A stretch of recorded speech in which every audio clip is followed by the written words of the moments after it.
বাইতুল্লাহর পাশে যায় দেখে একজন যুবক, তার হাত নাই, তার পাটাও নাই। ওই বাইতুল্লাহর পাশে বসে বসে সজোরে কান্না করতেছে। কারি ইব্রাহিম জিজ্ঞেস করতে, ও যুবক ভাই, তোমার এই অবস্থা কেন? কেন তুমি কান্না করতেছো? তোমার এই অবস্থা কেন? এত জোরে জোরে তুমি কেন চিৎকার করতেছো? ওই যুবক আল্লাহর বান্দা কারি ইব্রাহিমকে ডেকে বলে, ও আল্লাহর গোলাম, আমার ইতিহাস তো অনেক বড়, তোমার তো সময় নাই। ওই কারি ইব্রাহিম বলতেছে, কি হয়েছে তোমার, আমার কাছে খুলে বলো।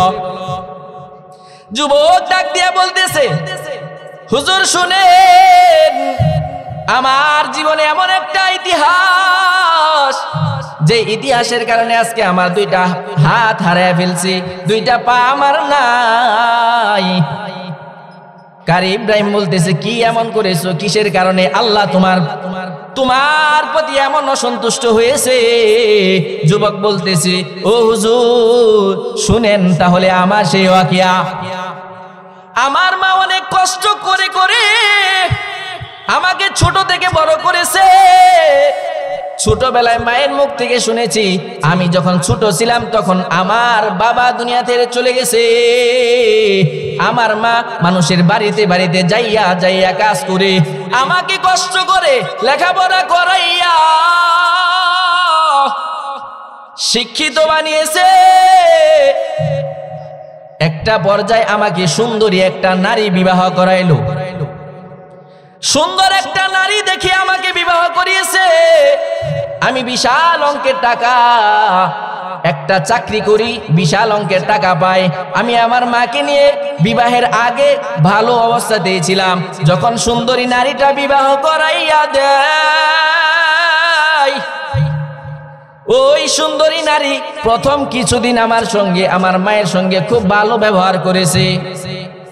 হঠাৎ করে একদিন চাকরি থেকে বাড়িতে যাইয়া দেখি আমার মা ঘরের ভিতরে নাই। আমার বিবি মনটা খারাপ করে চেহারাটা কালো করে বসে আছে। বিবিকে ডেকে বললাম, ও বিবি আমার, কি হয়েছে, তোমার মনটা কেন খারাপ? বিবি আমাকে ডেকে বলে, মনটা কেমন ভাবে ভালো থাকবে? এই যে তোমার বুড়ি মা, সে চাই না আমি তার সঙ্গে একসাথে থাকি, সে চাই না আমাদের সংসারটা ভালোভাবে কাটুক। তখন আল্লাহর বান্দা মাকে খোঁজ করে বাহিরে যায়, দেখে মা বুড়া অবস্থায় বাহিরে বসে বসে কেন জানি চিন্তা করতেছে, মনটা বড় খারাপ। মাকে ডেকে বলে, মা কি হয়েছে? আমার বিবির মনটাও খারাপ, তুমিও এখন বাহিরে বের হয়ে মনটা খারাপ করে বসে আছো। বাবাকে ডাক দিয়া বলে, ও সন্তান আমার, হঠাৎ করে তোর বিবি আমার সঙ্গে খারাপ ব্যবহার করতেছে, জানি না কি হয়েছে, আমাকে ঘর থেকে বের করে দিয়েছি। সন্তানটা বিবির কাছে যায় বলে, কিসের কারণে তুমি আমার মাকে ঘর থেকে বের করে দিলা? এত বড় সাহস তোমাকে কে দিল? বিবি ডেকে বলতেছে, না না, আমি তোমার মাকে ঘর থেকে বের করে দেই নাই। ব্যাপারটা কি তুমি বলো? আমার মাকে তুমি ঘর থেকে বের করে দাও নাই, আমার মা মনটা খারাপ করে বাইরে বসে আছে, ব্যাপারটা কি? বিবি ওই শাশুড়ির ব্যাপারে ওই যুবকের কাছে বলতেছে, আজ থেকে বহুদিন আগ থেকে আমি লক্ষ্য করতেছি তোমার মা ঘরের চাউল চুরি করে করে নিয়ে বেচে দেয়। আমার ঘরের শান্তি তোমার মা চাই না, এই কারণে আজকে তোমার মাকে আমি হাতে নাতে ধরেছি, তোমার মা চাউল চুরি করে বেচতে যাইতেছে। মহিলা বাহির থেকে ডেক দিয়ে বলে, ও সন্তান আমার, না না, আমি তোর অকল্যাণ চাই না রে বাবা। তুই যখন ছোট ছিলে তখন আমি চাইলে আরেক জায়গায় বিবাহ বসতে পারতাম, আমি বিবাহ বসি নাই, তোর দিকে তাকাইয়া আমার যৌবন কালটাকে পার করে দিয়েছি। ও সন্তান আমার, আমি তোর কল্যাণ চাই, তোর বিবির কল্যাণ চাই, আমি তোর ঘর থেকে চাউল চুরি করে বেশি নাই রে বাবা। ও বাবা, আমার ব্যাপারে তোমার বিবি মিথ্যা কথা বলতেছে। ঘরের ভিতর সন্তান, ওই সুন্দরী মহিলা বিবির ফাঁদে পা দিয়ে মায়ের প্রতি রাগান্বিত হয়ে গেছে। বলেন নাউজুবিল্লাহ। এই বিবির কথাই মারে কষ্ট দেওয়া যাইব? হ্যাঁ, কষ্ট দেওয়া যাইব? একজন বিবি না, 10 জন বিবিকে আপনি ছেড়ে দিতে পারবেন, মায়ের মনে কিঞ্চিত পরিমাণে কষ্ট দেওয়া যাবে না। চিল্লা বলেন ঠিক কিনা? ওই সুন্দরী মহিলার পাল্লাই পরে সন্তান বাহিরে যায়, দেখে মা আগুন পোহাইতেছে, আগুন পোহাইতেছে। মায়ের প্রতি রাগান্বিত হয়ে মাকে লাথি মেরে আগুনের ভিতর ফেলে দেয়। নাউজুবিল্লাহ। মা কিছুক্ষণ পরে পরে কান্না করে সন্তানকে ডেকে বলে, ও বাবা আমার, শীতের সময় যখন তুই রাত্রিবেলায় আমার বাম পাশের কোলে প্রস্রাব করে দিতে, বাবারে তোকে আমি সুন্দর করে ঘুম পাড়ানোর জন্য আমার বাম কুলটাকে ভিজা রেখে ডান কুলে নিয়ে গেলাম, তবুও বাবা তোরে কষ্ট দেই না। আজকে বাবা তুই একটা মহিলার কথা শুনে, সুন্দরী নারীর ছলনায় পড়ে বাবা তুই আমার সঙ্গে খারাপ ব্যবহার করতেছো। আমি তোমার ঘর থেকে চাউল চুরি করি নাই। এভাবে বলে বলে কিছুক্ষণ পর মহিলা দুনিয়া ছেড়ে চলে গেছে। আল্লাহর রাসূল সাল্লাল্লাহু আলাইহি ওয়াসাল্লাম বলেন, দুনিয়ার যেই জায়গায় আমার আল্লাহর বরত্ব প্রকাশ করা হয় এবং আমি রাসূলের বরত্ব প্রকাশ করা হয়, সেই জায়গা সম্পর্কে আল্লাহ পাক রব্বুল আলামিন ফেরেশতাদেরকে জিজ্ঞেস করে, ও ফেরেশতারে, দুনিয়ার জমিনের দিকে তাকায় দেখো, এই যে ছোট্ট একটা দল দেখা যাইতেছে, এই দলটা কিসের জন্য একত্রিত হইল আর কি এবং বলা হইতেছে সকলে কিসের জন্য? কিছুক্ষণ পর পর দেখি সুবহানাল্লাহ বলে আমার বরত্ব প্রকাশ করে। ফেরেশতারা যখন আল্লাহ পাক রব্বুল আলামিনের দরবারে দাঁড়ায়, ফেরেশতারা বলে, ও মালিক, তুমি হচ্ছে আলিমুল গায়ব, তোমার থেকে বড় জাননেওয়ালা আর কেউ নাই। ও মাওলা, এই দুনিয়ার জমিনে এই ছোট্ট দলটা মাওলা তোমার বরত্ব প্রকাশ করতেছে। দুনিয়ার সব মানুষের দিকে তাকায় দেখো, দুনিয়াবি কাজের মধ্যে মশগুল বান্দা, সব মানুষ থেকে অল্প কিছু মানুষ তোমার বরত্ব প্রকাশ করতেছে। আল্লাহ পাক রব্বুল আলামিন ফেরেশতাকে ডেকে বলে, ফেরেশতারে যাও, ওই দলটাকে ঘোষণা করে দাও, আমি আল্লাহ পাক রব্বুল আলামিন তাদের প্রতি খুশি হয়ে গেলাম, আমি তাদের পিছনের জিন্দেগির সমস্ত গুনাহ খাতা মাফ করে দিলাম। এমন একটা দামি মজলিসে আমি আর আপনি বসতে পেরেছি। এই মজলিসের থেকে আজকে যদি আমি আর আপনি কিছু আমল নিয়ে যেতে পারি আর আমলে জিন্দেগি করতে পারি, তাহলে আজকের এই মাহফিল সার্থক হবে। আল্লাহ পাক রব্বুল আলামিন আমাকে আপনাকে কিসের জন্য সৃষ্টি করেছেন? আল্লাহ পাক রব্বুল আলামিন আমাকে আর আপনাকে হায়াতে জিন্দেগি কিসের জন্য দান করলেন এবং কি মাকসাদ, সেই মাকসাদটা জেনে যদি বান্দা আমল করতে পারে, অল্প আমল যদি করে, আল্লাহর রাসূল পয়গম্বর সাল্লাল্লাহু আলাইহি ওয়াসাল্লাম বলেন, ইন্নামাল আমালু বিন্নিয়াত, বান্দার নিয়তটা যদি খালেস হয়, আল্লাহর দরবারে যদি অল্প আমল করে, অল্প আমল, আল্লাহর রাসূল পয়গম্বর সাল্লাল্লাহু আলাইহি ওয়াসাল্লাম বলেন বান্দার নাজাতের জন্য যথেষ্ট হয়ে যাবে। সুবহানাল্লাহ। আমল করব অল্প, নিয়তটা যদি খালেস হয় আল্লাহ তাআলা কবুল করে নেবে। তাহলে অল্প আমল খালেস নিয়তের সাথে করতে রাজি আছেন তো ইনশাআল্লাহ?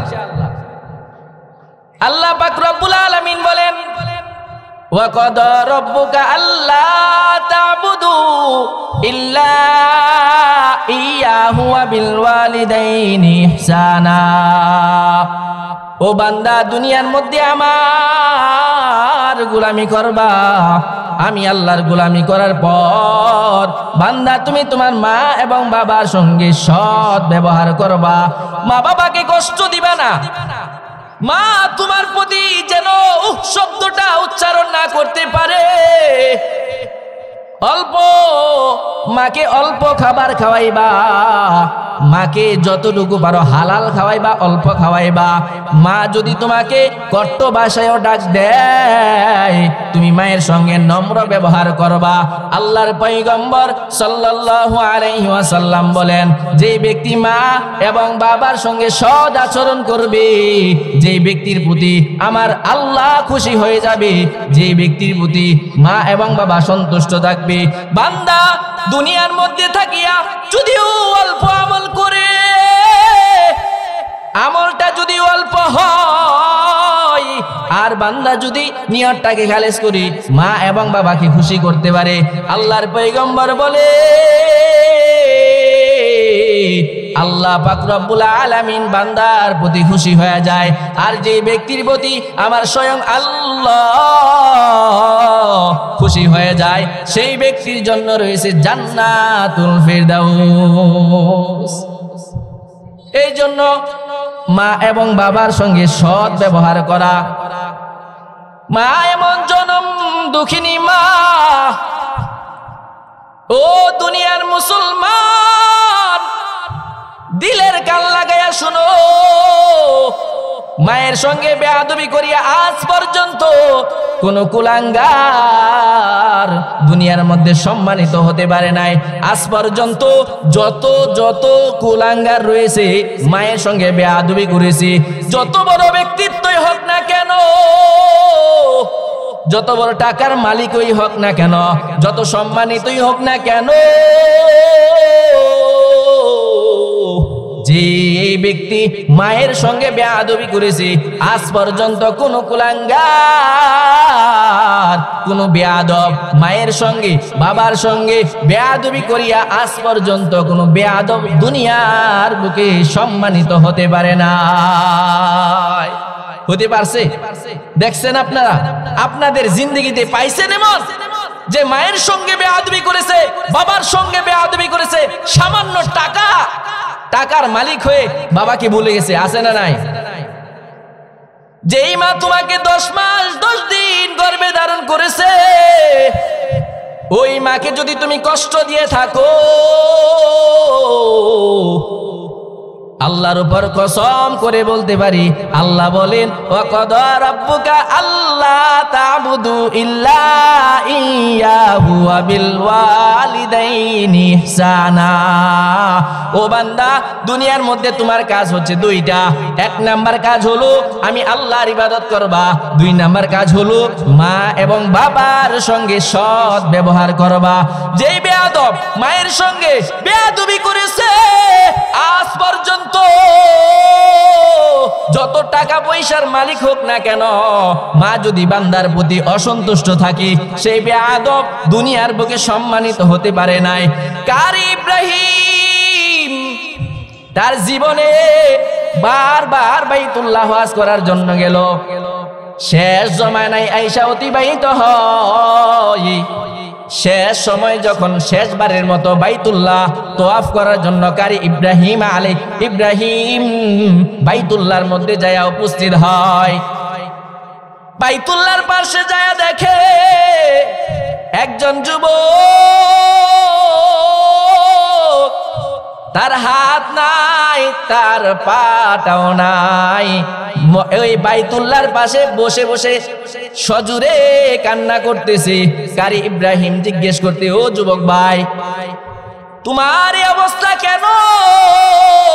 কেন তুমি কান্না করতেছো? তোমার এই অবস্থা কেন? এত জোরে জোরে তুমি কেন চিৎকার করতেছো? ওই যুবক আল্লাহর বান্দা কারি ইব্রাহিমকে ডেকে বলে, ও আল্লাহর গোলাম, আমার ইতিহাস তো অনেক বড়, তোমার তো সময় নাই। ওই কারি ইব্রাহিম বলতেছে, কি হয়েছে তোমার, আমার কাছে খুলে বলো। যুবক ডাক দিয়া বলতেছে, হুজুর শুনেন, আমার জীবনে এমন একটা ইতিহাস, যে ইতিহাসের কারণে আজকে আমার দুইটা হাত হারায় ফেলছি, দুইটা পা আমার নাই। কারি ইব্রাহিম বলতেছে, কি এমন করেছো, কিসের কারণে আল্লাহ তোমার প্রতি এমন অসন্তুষ্ট হয়েছে? যুবক বলতেছে, ও হুজুর শুনেন তাহলে আমার সেই ওয়াকিয়া। আমার মা অনেক কষ্ট করে করে আমাকে ছোট থেকে বড় করেছে। ছোটবেলায় মায়ের মুখ থেকে শুনেছি, আমি যখন ছোট ছিলাম তখন আমার বাবা দুনিয়া থেকে চলে গেছে। আমার মা মানুষের বাড়িতে বাড়িতে যাইয়া যাইয়া কাজ করে আমাকে কষ্ট করে লেখাপড়া করাইয়া শিক্ষিত বানিয়েছে। একটা পর্যায়ে আমাকে সুন্দরী একটা নারী বিবাহ করাইলো। সুন্দর একটা নারী দেখে আমাকে বিবাহ করিয়েছে। আমি বিশাল অঙ্কের টাকা, একটা চাকরি করি, বিশাল অঙ্কের টাকা পাই। আমি আমার মাকে নিয়ে বিবাহের আগে ভালো অবস্থাতেই ছিলাম। যখন সুন্দরী নারীটা বিবাহ করাইয়া দেয়, ওই সুন্দরী নারী প্রথম কিছুদিন আমার সঙ্গে, আমার মায়ের সঙ্গে খুব ভালো ব্যবহার করেছে। হঠাৎ করে একদিন চাকরি থেকে বাড়িতে যাইয়া দেখি আমার মা ঘরের ভিতরে নাই। আমার বিবি মনটা খারাপ করে চেহারাটা কালো করে বসে আছে। বিবিকে ডেকে বললাম, ও বিবি আমার, কি হয়েছে, তোমার মনটা কেন খারাপ? বিবি আমাকে ডেকে বলে, মনটা কেমন ভাবে ভালো থাকবে? এই যে তোমার বুড়ি মা, সে চাই না আমি তার সঙ্গে একসাথে থাকি, সে চাই না আমাদের সংসারটা ভালোভাবে কাটুক। তখন আল্লাহর বান্দা মাকে খোঁজ করে বাহিরে যায়, দেখে মা বুড়া অবস্থায় বাহিরে বসে বসে কেন জানি চিন্তা করতেছে, মনটা বড় খারাপ। মাকে ডেকে বলে, মা কি হয়েছে? আমার বিবির মনটাও খারাপ, তুমিও এখন বাহিরে বের হয়ে মনটা খারাপ করে বসে আছো। বাবাকে ডাক দিয়া বলে, ও সন্তান আমার, হঠাৎ করে তোর বিবি আমার সঙ্গে খারাপ ব্যবহার করতেছে, জানি না কি হয়েছে, আমাকে ঘর থেকে বের করে দিয়েছি। সন্তানটা বিবির কাছে যায় বলে, কিসের কারণে তুমি আমার মাকে ঘর থেকে বের করে দিলা? এত বড় সাহস তোমাকে কে দিল? বিবি ডেকে বলতেছে, না না, আমি তোমার মাকে ঘর থেকে বের করে দেই নাই। ব্যাপারটা কি তুমি বলো? আমার মাকে তুমি ঘর থেকে বের করে দাও নাই, আমার মা মনটা খারাপ করে বাইরে বসে আছে, ব্যাপারটা কি? বিবি ওই শাশুড়ির ব্যাপারে ওই যুবকের কাছে বলতেছে, আজ থেকে বহুদিন আগ থেকে আমি লক্ষ্য করতেছি তোমার মা ঘরের চাউল চুরি করে করে নিয়ে বেচে দেয়। আমার ঘরের শান্তি তোমার মা চাই না, এই কারণে আজকে তোমার মাকে আমি হাতে নাতে ধরেছি, তোমার মা চাউল চুরি করে বেচতে যাইতেছে। মহিলা বাহির থেকে ডেক দিয়ে বলে, ও সন্তান আমার, না না, আমি তোর অকল্যাণ চাই না রে বাবা। তুই যখন ছোট ছিলে তখন আমি চাইলে আরেক জায়গায় বিবাহ বসতে পারতাম, আমি বিবাহ বসি নাই। তোর দিকে তাকাইয়া আমার যৌবন কালটাকে পার করে দিয়েছি। ও সন্তান আমার, আমি তোর কল্যাণ চাই, তোর বিবির কল্যাণ চাই। আমি তোর ঘর থেকে চাউল চুরি করে বেশি নাই রে বাবা। ও বাবা, আমার ব্যাপারে তোমার বিবি মিথ্যা কথা বলতেছে। ঘরের ভিতর সন্তান ওই সুন্দরী মহিলা বিবির ফাঁদে পা দিয়ে মায়ের প্রতি রাগান্বিত হয়ে গেছে। বলেন নাউজুবিল্লাহ। এই বিবির কথাই মারে কষ্ট দেওয়া যাইবো? হ্যাঁ, কষ্ট দেওয়া যাইবো? একজন বিবি না, 10 জন বিবিকে আপনি ছেড়ে দিতে পারবেন, মায়ের মনে কিঞ্চিত পরিমাণে কষ্ট দেওয়া যাবে না। চিল্লা বলেন ঠিক কিনা? ওই সুন্দরী মহিলার পাল্লাই পরে সন্তান বাহিরে যায় দেখে মা আগুন পোহাইতেছে। মায়ের প্রতি রাগান্বিত হয়ে মাকে লাথি মেরে আগুনের ভিতর ফেলে দেয়, নাউজুবিল্লাহ। মা কিছুক্ষণ পরে পরে কান্না করে সন্তানকে ডেকে বলে, ও বাবা আমার, শীতের সময় যখন তুই রাত্রিবেলায় আমার বাম পাশের কোলে প্রস্রাব করে দিতে, বাবারে তোকে আমি সুন্দর করে ঘুম পাড়ানোর জন্য আমার বাম কুলটাকে ভিজা রেখে ডান কুলে নিয়ে গেলাম, তবুও বাবা তোরে কষ্ট দেই না। আজকে বাবা তুই একটা মহিলার কথা শুনে সুন্দরী নারীর ছলনায় পড়ে বাবা তুই আমার সঙ্গে খারাপ ব্যবহার করতেছো। আমি তোমার ঘর থেকে চাউল চুরি করি নাই। এভাবে বলে বলে কিছুক্ষণ পর মহিলা দুনিয়া ছেড়ে চলে গেছে। কারি ইব্রাহিম বলতেছে, ও নাফরমান, এত বড় পাপ কিভাবে করলি তুই? ওই যুবক বলতেছে, ও আল্লাহর বান্দা, আমি এই নাফরমানি করেছি। নাফরমানি করার পর কিছুদিন যাওয়ার পর হঠাৎ করে একটা অ্যাক্সিডেন্ট হয়ে গেল। অ্যাক্সিডেন্টের পরে আমার দুইটা হাত দুনিয়া ছেড়ে চলে গেছি। আল্লাহর খেলা আছে না নাই? আল্লাহর উপর কারো শক্তি আছে? কথা বলেন, আছে? আছে। সন্তানটা ডেকে বলে, ও আল্লাহর গোলাম, ও আল্লাহর বান্দা, আমি আমার মায়ের সঙ্গে বেয়াদবি করলাম, তার কারণে আমার দুইটা হাত আমি হারিয়ে ফেলেছি। শুধু হাতটা নয়, জমিনের দিকে তাকায় দেখেন আমার দুইটা পা অ্যাক্সিডেন্টের কারণে নষ্ট হয়ে গেছে। কারি ইব্রাহিম ওই যুবককে ডাকিয়া বলতেছে, ও যুবক, কত নাফরমানি, এত বড় নাফরমানি কিভাবে করলা? এই নাফরমানি করে 100 বছর যদি তুমি এই বাইতুল্লাহর পাশে চিৎকার করে কান্না করো, 1000 বছর নয়, জিন্দেগীর সব সময় যদি অতিবাহিত করো, এরপরে ও আল্লাহ তোমাকে ক্ষমা করবে না। কেননা আল্লাহ বলে, ওয়াকাদা রাব্বুকা আল্লা তা'বুদু ইল্লা ইয়াহু ওয়া বিল ওয়ালিদাইনি ইহসানা। ও বান্দা, দুনিয়ার মধ্যে আমি তোকে পাঠাইলাম আমি আল্লাহর গোলামি করার জন্য। আমি আল্লাহর গোলামি করার পর ও বান্দা, তুই তোর মা এবং বাবার সঙ্গে সৎ ব্যবহার করবি, মা এবং বাবাকে কষ্ট দিবি না। যেই বান্দা আমার মাওলার কথাকে মানে নাই, আমার মাওলার আয়াতে অমান্য করেছে, তার জন্য আল্লাহ পাক রব্বুল আলামিন 1000 বছরের প্রজ্বলিত আগুনের ব্যবস্থা করেছে। কথা বলেন ঠিক কিনা? যেই নাফরমান মাকে কষ্ট দিবে, বাবাকে কষ্ট দিবে, সে দুনিয়ার মধ্যে থাকিয়া লাঞ্ছিত অপমানিত হবে। এবং আল্লাহ পাক রব্বুল আলামিন ঘোষণা দেয়, তোমার মা তোমার প্রতি অসন্তুষ্ট, তোমার বাবা তোমার প্রতি অসন্তুষ্ট।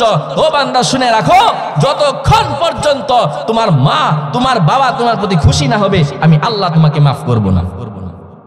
আল্লাহ আমাদের সকলকে, যাদের মা আছে, আমার যাদের বাবা আছে, কাউকে যেন আমরা হায়াতে জিন্দেগি থাকা অবস্থায় কষ্ট না দিয়ে আল্লাহ কবুল করুন। সকলে বলে আমিন। আল্লাহ পাক রব্বুল আলামিন বলেন, ও বান্দা, দুনিয়ার মধ্যে থেকে অল্প আমল করবা, অল্প আমলের জন্য আমি তোমাকে কবুল করে নিব। ইন্নাল্লাযীনা আমানু ওয়া আমিলুস সলিহাত।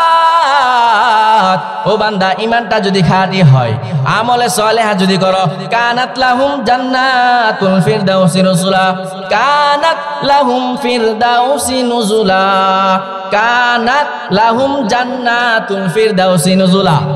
আল্লাহ পাক রব্বুল আলামিন বলেন, যদি বান্দা তুমি ঈমানওয়ালা হয়ে যাও, আমলে সলিহা করো, আমলে সলিহাটা যদি ইন্নামাল আমালু বিন্নিয়াত, নিয়তটা খালেস হয়, বান্দা তোমার জন্য রয়েছে জান্নাতুল ফিরদাউস। সুবহানাল্লাহ। আল্লাহর দরবারে আমল করবেন কম, নিয়তটা খালেস হবে, আল্লাহ বলে তোমার জন্যই রয়েছে জান্নাত। আপনি মায়ের সঙ্গে খারাপ ব্যবহার করলেন, অনেক বড় ঈমানওয়ালা, তাকওয়াওয়ালা, নামাজ ছাড়েন না, জিকির ছাড়েন না, এত বড় দানবীর, আপনাকে সকলে দানবীর বলে। আচ্ছা বলেন, কাজ হবে? কথা বলে না, কাজ হবে? হবে না। মা সন্তুষ্ট থাকতে হবে, বাবা সন্তুষ্ট থাকতে হবে, তাহলে আপনার ঈমান আমল সব আল্লাহর কাছে কবুল করবে, সব আল্লাহর কাছে কবুল হয়ে যাবে। এই জন্য ঈমানটাকে খাঁটি করতে হবে, মা এবং বাবা সন্তুষ্ট থাকতে হবে, তারপরেই আমাদের জান্নাত। একজন মা সন্তানের জন্য অনেক কষ্ট করে, একজন বাবা তার সন্তানের জন্য অনেক কষ্ট করে। আমি আজকে মাহফিলে আসার সময় রাস্তার মধ্যে একজন মহিলার সঙ্গে আমার দেখা হয়ে গেল। গাড়ির মধ্যে বসে যখন আমি মাহফিলের জন্য আজকে মাদ্রাসা থেকে বের হলাম, হঠাৎ করে তাকায় দেখি গাড়ির মধ্যে একজন মহিলা বারবার আমার দিকে তাকাইতেছে। কিছুক্ষণ পর হঠাৎ করে মহিলা আমাকে ডেকে বলে, বাবা তোমার নামটা কি বলো, তোমাকে কোথায় যেন দেখলাম। আমি বললাম, আপনি আমাকে কিভাবে চিনবেন, আমার বাড়ি তো মনোহরদী, আপনার বাসা কোথায়? মহিলা বলতেছে, ও বাবা আমার বাসা হচ্ছে নরসিংদী, তোমাকে কোথায় যেন দেখলাম, কোথায় যেন তোমাকে দেখেছি। আমি বললাম, আমি তো নরসিংদীতে থাকি, আমার বাড়ি মনোহরদী, আমাকে মনে হয় কোনো মাহফিলের মধ্যেই দেখলেন। মহিলা ডাক দিয়া বলতেছে, আমি বারবার কিসের জন্য তোমার দিকে তাকাই জানো? আমি বললাম, ও মহিলা, মনের খবর যেই ব্যক্তির মন সে জানে এবং আল্লাহ জানে। কথা বলেন, আল্লাহ ছাড়া আপনার মনের খবর আমি জানবো? আপনি আমার মনের খবর জানবেন? আমি বললাম, আপনার মনে কি চলতেছে আমি তো জানি না, আপনি আমাকে কি বলতে চাইতেছেন? মহিলা ডেকে বলতেছে, ও বাবা আমার, তোমার মতো আমার একটা সন্তান ছিল, আমি মাদ্রাসায় পড়াইতাম, আমার সন্তানকে আমি এতটাই মোহাব্বত করেছি, এতটাই মোহাব্বত করতাম, এতটাই ভালোবাসতাম, আমি মানুষের বাড়িতে বাড়িতে কাজ করে করে করে করে সন্তানটাকে মাদ্রাসার খরচ বহন করতাম, আমি সন্তানটাকে মাদ্রাসায় পড়ানোর জন্য অনেক কষ্ট করেছি। হঠাৎ করে কিছুদিন যাওয়ার পর যখন আমি মক্তব থেকে হেফজখানায় পড়াইতে যাই, কিছুদিন পড়ানোর পর হঠাৎ করে আমার সন্তানটা দুনিয়া ছেড়ে চলে যায়। আমার সন্তানের চক্ষুটা তোমার চোখের মতো দেখা যাইতেছে। বলে বলে মা আমার দিকে তাকাইয়া কেমন জানি কান্নার আওয়াজ। এই মা যার দুনিয়ার মধ্যে যার প্রতি সন্তুষ্ট থাকবে, আমার আল্লাহ তার প্রতি সন্তুষ্ট থাকবে। মহিলা বলে বলে আমার দিকে তাকাইয়া কান্না করতেছে। আমি বললাম, ও মা আপনি আর কান্না করিয়েন না, আপনি যেমন মা আমার এমন একজন মা দুনিয়ার মধ্যে আছে। ও মা আজকে থেকে আপনার সন্তান নাই এই কথা ভাববেন না, আজকে থেকে আমি রফিকুল ইসলাম ফারুকী আপনার সন্তান। বলার পর মহিলা আমার দিকে তাকাইয়া মায়ার নজরে কান্না করে এবং মাথার মধ্যে হাত বুলাইয়া দেয়।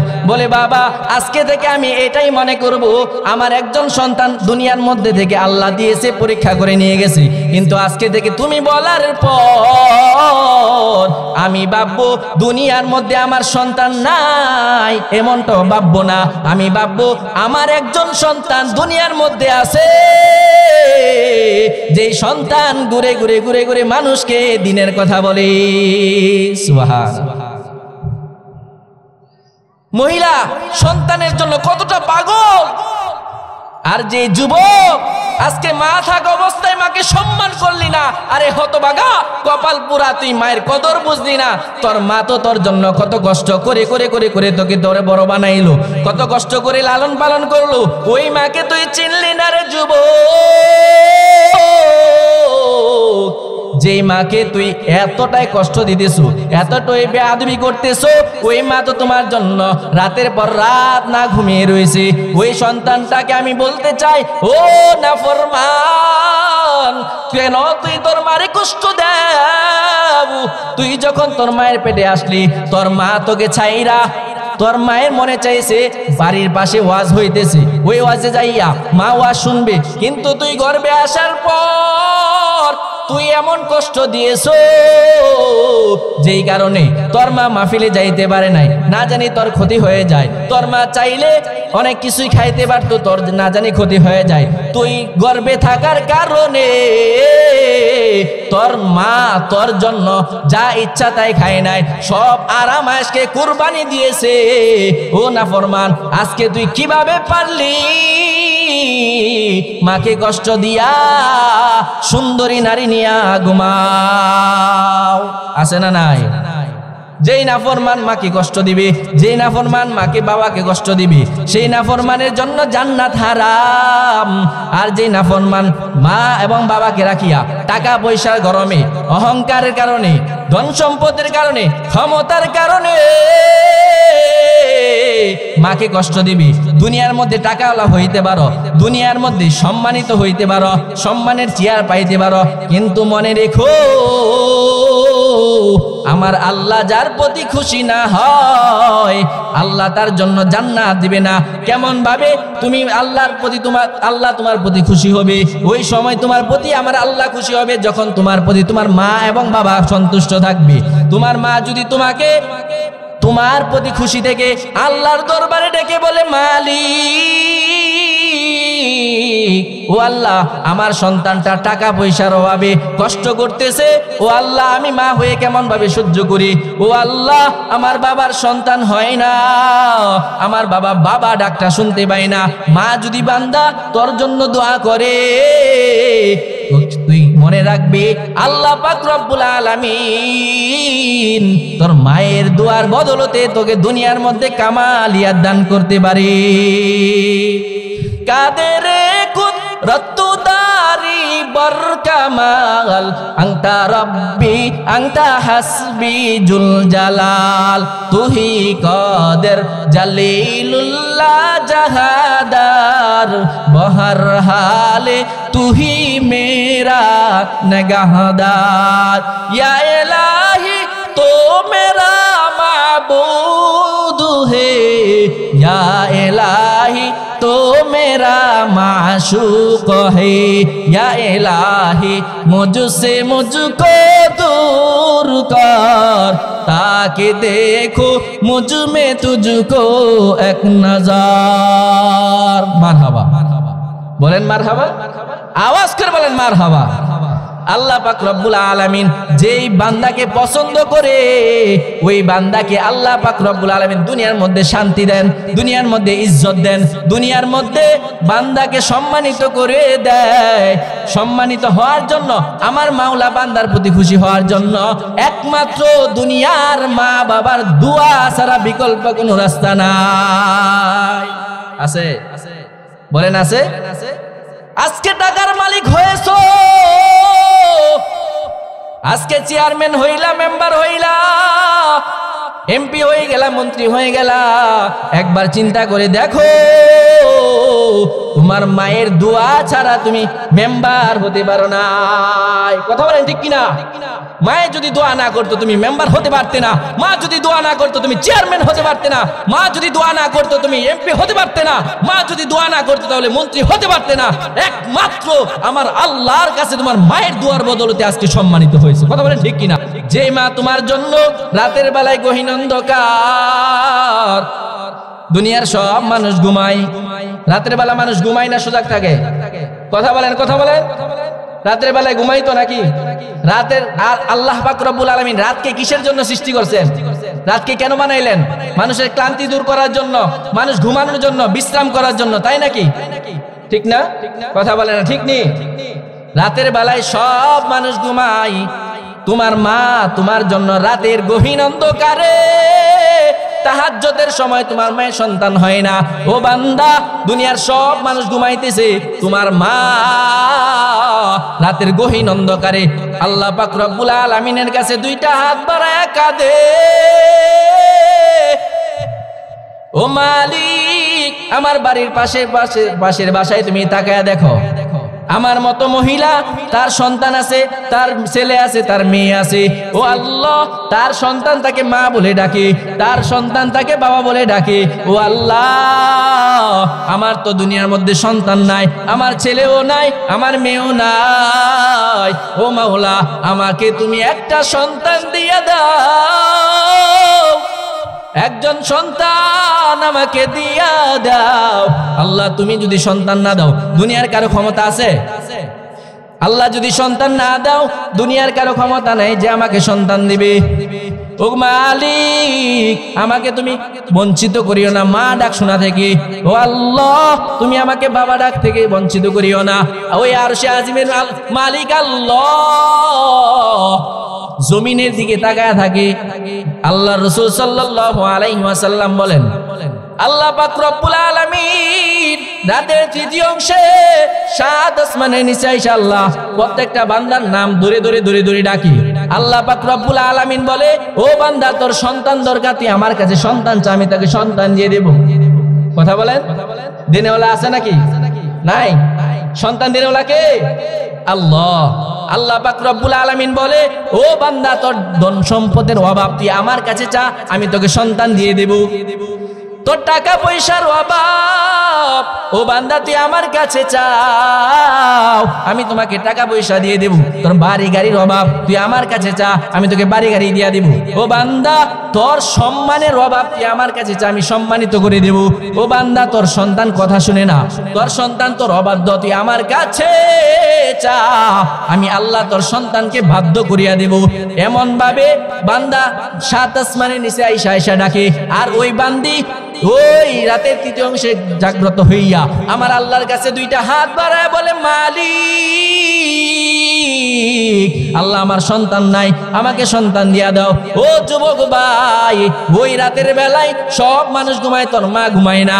আমার আল্লাহর কাছে তোরে চেয়ে চেয়ে বলে, মাওলা আমার সন্তান লাগবে, আমার সন্তান দিয়া দাও। আমার আল্লাহ তোকে মায়ের বদলতে দুনিয়ার মুখ দেখিয়েছে। কথা বলেন ঠিক কিনা? মায়ের দুয়ার বদলতে আজকে তুমি দুনিয়ার মধ্যে আসলা, আর সেই মাকেই বান্দা তুমি টাকার সামান্য টাকার কারণে বইলা গেলা। যে মা রাতের বেলায় সবাই ঘুমিয়ে আছে, সব মানুষ ঘুমের ঘরে মগ্ন, আর তোমার মা রাতের বেলায় ঘুম থেকে উঠে ওযু বানাইয়া যাই নামাজে দাঁড়ায় মাওলার দরবারে কান্না করে তোমাকে দুনিয়ার মধ্যে আনলো, আর সেই মাকে আজকে কষ্ট দাও, কুশ্চিন কালেও তুমি জান্নাত পাবে না। কথা বলেন ঠিক কিনা? জান্নাত পাবে? আল্লাহ পাক রব্বুল আলামিন বলেন, আল্লাহর পয়গম্বর সাল্লাল্লাহু আলাইহি ওয়াসাল্লাম বলেন, যে ব্যক্তির উপর মা এবং বাবা সন্তুষ্ট থাকবে আমার আল্লাহ তার প্রতি সন্তুষ্ট থাকবে, আর যে ব্যক্তির উপর আল্লাহ সন্তুষ্ট হয়ে যায় আল্লাহ তার জন্য জান্নাতুল ফিরদাউস রেখেছে। সুবহানাল্লাহ। এই জন্য মাকে কখনো কষ্ট দেব না। রাজি আছেন তো ইনশাআল্লাহ? হাত উঠায় আল্লাহকে দেখান, আল্লাহ আমরা আমাদের মা যতদিন দুনিয়ার মধ্যে থাকবে, বাবা যতদিন দুনিয়ার মধ্যে থাকবে, কাউকে কষ্ট দেব না। আল্লাহ কবুল করেন, সকলে বলে আমিন। আল্লাহ আমি অল্প খাবো, কষ্ট করে খাবো, আমার মাকে আমি ভালো খাওয়াবো। কোন নারীর কথার কারণে, কোন টাকাওয়ালার কথার কারণে আমি আমার মাকে কষ্ট দেব না। রাজি আছেন তো ইনশাআল্লাহ? আল্লাহ আমাদেরকে নেক আমলওয়ালা হিসেবে কবুল করুন, সকলে বলে আমিন। অল্প সময় যে কথা বলছি, অল্প সময় কথা বললাম, আল্লাহর জন্য কথা বলেছি। কার জন্য কথা বলেন? কার জন্য? আল্লাহর জন্য কথা বললাম। হতে পারে আমার মালিক এই কথার কারণে আজকে আপনি বা আমি যেই এই কথার উপর আমল করে, আয়াত এবং হাদিসের উপর আমল করে, যদি আল্লাহ পাক রব্বুল আলামিন হাসরের ময়দানে দাঁড় করায়, আর আমার মালিক যদি আমাকে জিজ্ঞেস করে, ওই কারি রফিক তুই দুনিয়ার মধ্যে থেকে কি করছো, আমি বলবো, আল্লাহ এই বিন্নাবাইদ হাই স্কুলের ময়দানে তোমার কিছু বান্দা, নেককার বান্দা নিয়ে আমি বসেছি এবং তোমার কুরআনের তাফসীর করেছি। ও আল্লাহ তোমার রাসূলের হাদিস থেকে কিছু রাসূলের হাদিস আমি বর্ণনা করলাম। মাওলা তাকায় দেখো না, এই তোমার বান্দাগুলো আজকে মাকে কষ্ট দেয় নাই, আমার কথার উপর আমল করেছে, তোমার আয়াতের উপর আমল করেছে, তোমার রাসূলের হাদিসের উপর আমল করেছে। আমি বর্ণনা করেছি বিদায় আল্লাহ আমাকে তুমি জান্নাত দিয়ে দাও না। আমার আল্লাহ বলবে, দুনিয়ার সমগ্র ব্যক্তি যদি পাহাড় পরিমাণ সওয়াব নিয়ে আমার দরবারে দাঁড় হয়, সব মালের সব সওয়াবের বিনিময়ে যদি আমার কাছে জান্নাত চায়, আমি তাকে জান্নাত দেব না। আমি জান্নাত দেব শুধু আমি আল্লাহর রহমত দ্বারা। সুবহানাল্লাহ। যত বড় আমলদার হোক না কেন, যত বড় আমলি ব্যক্তি হোক না কেন, পাহাড় পরিমাণ সওয়াব নিয়ে যদি আপনি আল্লাহর কাছে যান, আল্লাহ যদি কবুল না করে জান্নাত পাইবেন? আল্লাহ বলবে, আমি আল্লাহ যাকে চাইবো তাকেই জান্নাত দান করব। আমি আল্লাহ তাআলা জান্নাত যাওয়ার জন্য সওয়াবের প্রয়োজন হয় না, আমি আল্লাহ তাআলার রহমত যথেষ্ট। তাইলে বলেন আমি আর আপনি যদি হাসরের ময়দানে বলি মাওলা তুমি দুনিয়ার মধ্যে তাকায় দেখো কত মানুষ দুনিয়ার কাজে ব্যস্ত, টাকা পয়সা অর্জন করতেছে, আল্লাহ আমরা তো কিছু সংখ্যক লোক আমরা তোমার দিনই আলোচনা করলাম, হুজুর করলো, আমরা শুনলাম, ও মাওলা আমরাকে এই উসিলায় জান্নাত দিতে পারো না? আল্লাহ বলে বান্দা তোর আমলের দিকে, আমল দ্বারা আমি জান্নাত দেব না, এই উসিলায় আমি তোদেরকে জান্নাত দিয়ে দিলাম। সুবহানাল্লাহ। এই জন্য আল্লাহ তাআলা উসিলা ছাড়া জান্নাত দিবে না। আজকে এই বয়ান দ্বারা যদি আমি আর আপনি আমলি হয়ে যাই, আল্লাহ রাসূল বলে ইন্নামাল আমালু বিন্নিয়াত, নিয়তটা যদি খালেস হয়, আমল যদি অল্প হয়, আল্লাহ পাক রব্বুল আলামিন জান্নাত দিয়ে দিবে। বলেন সুবহানাল্লাহ। এই জন্য আমি যে কথাগুলো বললাম কুরআন হাদিসের আলোকে আমি সহ আপনারা রাজি, এই কথার উপরে আমল করতে রাজি আছেন তো ইনশাআল্লাহ? আল্লাহ আমাদেরকে কবুল করুন। আল্লাহ বলে তুমি পাহাড় পরিমাণ সওয়াব নিয়ে আমার কাছে আসতে পারো, আমি আল্লাহ যদি দয়া না করি তাহলে তুমি জান্নাত পাইবা না। এক ব্যক্তি বিশাল পাহাড় পরিমাণ সওয়াব নিয়ে হাসরের ময়দানে উপস্থিত হয়ে যাইবে এবং আল্লাহ রাসূল বলে সে অনেক আনন্দে থাকবে। কি থাকবে? আনন্দে ঘুরবে, তার সওয়াবের অভাব নাই। আচ্ছা আমার যদি পকেটে টাকা থাকে, আমি বাজারে যাব বাজার করার জন্য, যদি পকেটে টাকা থাকে তাহলে আমার কোনো টেনশন থাকবে? কথা বলে না, টেনশন থাকবে? আমার পকেটে টাকা আছে, আমি কিসের জন্য টেনশন করব? আমি যা ইচ্ছা তাই তো ক্রয় করতে পারবো। কি বলেন? ওই ব্যক্তি হাসরের ময়দানে যখন কায়েম হয়ে যাবে তখন সে এত পরিমাণ আমল করছে, এত বিশাল পাহাড় পরিমাণ আমল নিয়া সে ঘুরতেছে আর হাসতেছে, তার মনে খুব আনন্দ। ফেরেশতারা জিজ্ঞেস করে, সকল মানুষ ইয়া নাফসি করতেছে, সকল নবীরা ইয়া নাফসি করতেছে, আমার নবী মুহাম্মদ সাল্লাল্লাহু আলাইহি ওয়াসাল্লাম হ্যাঁ কাবা ঘরের পাশে হাতিমে কাবার মধ্যে আল্লাহর নবী সাল্লাল্লাহু আলাইহি ওয়াসাল্লাম সিজদার মধ্যে কান্না করবে, পরে পরে কাঁদবে, আল্লাহ আমার উম্মতকে বাঁচাও, আমার উম্মতকে বাঁচাও। আর সকল নবীরা নিজেকে নিজে নিয়ে ইয়া নাফসি করবে। আচ্ছা তোমার কি চিন্তা হয় না? তোমার কি চিন্তা হয় না যে আজকে যদি তোমাকে আমার মালিক জিজ্ঞেস করে দুনিয়ার মধ্যে থেকে কি করলা, কি আমল করলা, যে আমল দিয়ে আজকে জান্নাতে যাইবা? তখন আল্লাহ ওই ফেরেশতার প্রশ্নের উত্তরে কি বলবে জানেন? বলবে আমি তো এত পরিমাণে সওয়াব হাসিল করলাম, এত পরিমাণে সওয়াব আমার কাছে আছে যাদের আমি জান্নাত পেয়ে যাব, আমার কিসের টেনশন? তখন আল্লাহ পাক রব্বুল আলামিনের দরবারে যখন বান্দা দাঁড়াবে, দাঁড়ায়া বলবে যে তোমার হিসাব শুরু হয়ে গেল, তোমার আমল নামায় কি এমন আমল করেছো, তোমার আমল নিয়ে আসো, আজকে ফয়সালার দিন। আজকে যে নেক আমল করেছে তাকে দেওয়া হবে জান্নাত, আর যে ব্যক্তি গুনাহ করেছে তাকে দেওয়া হবে জাহান্নাম। তুমি কি এমন আমল করছো, কি আমল আছে তোমার যে আমল দ্বারা আজকে তুমি জান্নাতে যাইবা? তখন বলবে তাকায় দেখো পিছনে আমার পাহাড় পরিমাণ সওয়াব, এত সওয়াব আমি অর্জন করলাম, আমার কিসের টেনশন? আল্লাহ পাক রব্বুল আলামিন বলেন, আল্লাহর রাসূল দুনিয়ার মানুষকে শোনায় দেয়, ও দুনিয়ার মানুষ শোনো, আমার আল্লাহ জিজ্ঞেস করবে তোমার বডিটার মধ্যে 3.5 হাত বডির মধ্যে আমি যে নিয়ামত দিয়েছি, এর একটা নিয়ামতের বদলা তুমি যদি দিতে পারো তাহলে তুমি জান্নাতে চলে যাও। সে মনে মনে হাসবে, তার অন্তরে খুশি, আমি এত আমল করলাম, এত সব নিয়ে আসলাম, অল্প সব দিয়া দিব, আমার এক একটা নিয়ামতের বদলা দেওয়া হয়ে যাবে। তখন আল্লাহ বলবে তোমার সমগ্র নেক সব এক পাল্লায় রাখো, আর তোমার এই 3.5 হাত বডির মধ্যে একটা চক্ষু যে নিয়ামত আমি দান করলাম, একটা এই চোখের নিয়ামতের বদলা তুমি দিয়া আজকে তুমি জান্নাতে চলে যাও। যখন তার সমস্ত আমল এক পাল্লায় রাখা হবে আর একটা চক্ষু এক পাল্লায় রাখা হবে, তার আমল বাতাসের মধ্যে উড়ে যায়। তাইলে এবার বলেন আল্লাহর এক একটা নিয়ামতের শুকরিয়া আদায় করে যদি জিন্দেগি শেষ করে ফেলি, শেষ করা যাবে? শেষ করা যাবে?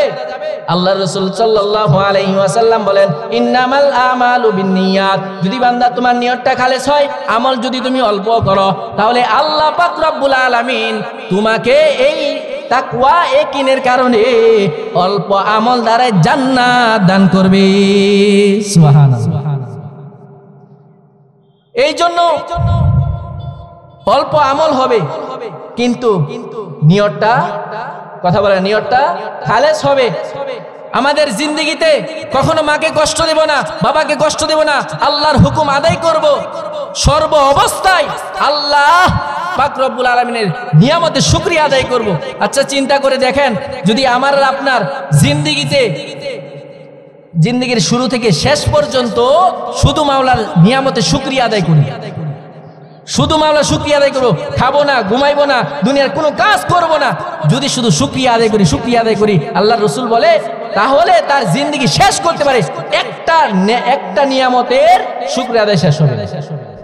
তাইলে আমাদের জীবনে কত সময় চলে গেছে গুনাহ করছি, কত সময় চলে গেছে আমল করি নাই।